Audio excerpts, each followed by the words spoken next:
Gaza. The name alone suffices. The images it invokes are daunting, which means everybody knows the truth. And yet Gaza still bleeds, still burns, still buries its sons and daughters when it has the luxury of doing so. Israel banned international media to prevent the images from reaching you.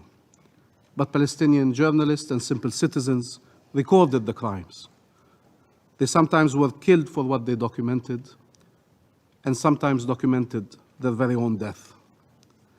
They thought at first that if these images reached the world, it would not allow the genocide to continue. Now the survivors are recording, so the true tale of their massacre survives them.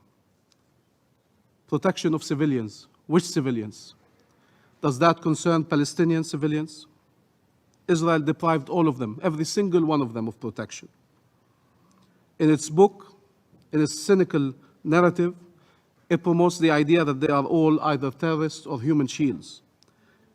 In the first case, they deserve to die. In the second, Israel cannot be blamed for their death. Never mind that it uses one-ton bombs obliterating entire neighborhoods. Never mind that it's imposing a blockade over the entire civilian population. Never mind it is flattening all of Gaza.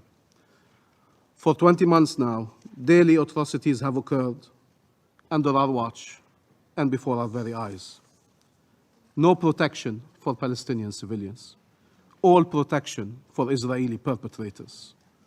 The whole world chants for Gaza, weeps for Gaza, aches for Gaza, is outraged by what is happening in Gaza. But the people in Gaza, the children of Gaza, have no use for our chants, for our tears, and for our outrage if they are not accompanied by actions that could actually stop the killing, feed the hungry, heal the wounded, save those who can still be saved. We demanded the unhindered supply of humanitarian aid to Gaza. We've been demanding it for 20 months. We've been demanding it after Israel blocked all aid for the last 2 months. But the only unhindered supply to Gaza are bombs. Everything else is lacking: water, food, shelter, medicine, fuel, cooking gas, flour, and hope. The whole world stands with Gaza, and yet Gaza stands alone. All this solidarity from across the globe, and yet we can't help a father begging for help as his child is burning before his eyes, as he sees his skin melting, and can only watch him as he shouts in pain. Flames and hunger devouring Palestinian children. And we all agree, it's shameful, it's unbearable, it's unacceptable. Leaders are using words they never used, considering decisions that are unprecedented. But much more is needed to break the siege and save the people. Much more is needed, and we are already late, very late. What are we going to say? That the whole world was opposed to mass indiscriminate killing, but it continued anyways? The whole world was opposed to wanton destruction, but stayed until all of Gaza was flattened? The whole world was outraged by the use of starvation as a method of war and the declared blockade, but could not lift it? That it's ultimately for Israel to decide who lives and who dies? If that's our plan, God have mercy over the 2 million people in Gaza. How come all of us cannot stop the bombs decimating families and destroying communities? How come we cannot stop the snipers' bullets before they are lodged in a little girl's head?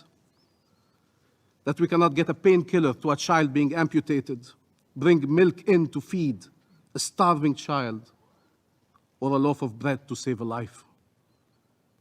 How come we still can't? We should never believe the tale of our own powerlessness. Never believe that we are powerless. We cannot leave the fate of 2 million people saying we tried and failed, because that means they are doomed. We fought for 20 months against the dehumanization of Palestinians that made their mass killing acceptable. But we must warn now against relying on Palestinian heroism, as seeing them as heroes might mean we forget they are humans.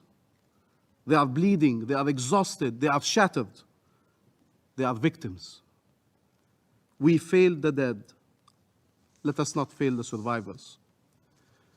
1 million child in Gaza will need several lives to recover from what they witnessed and endured.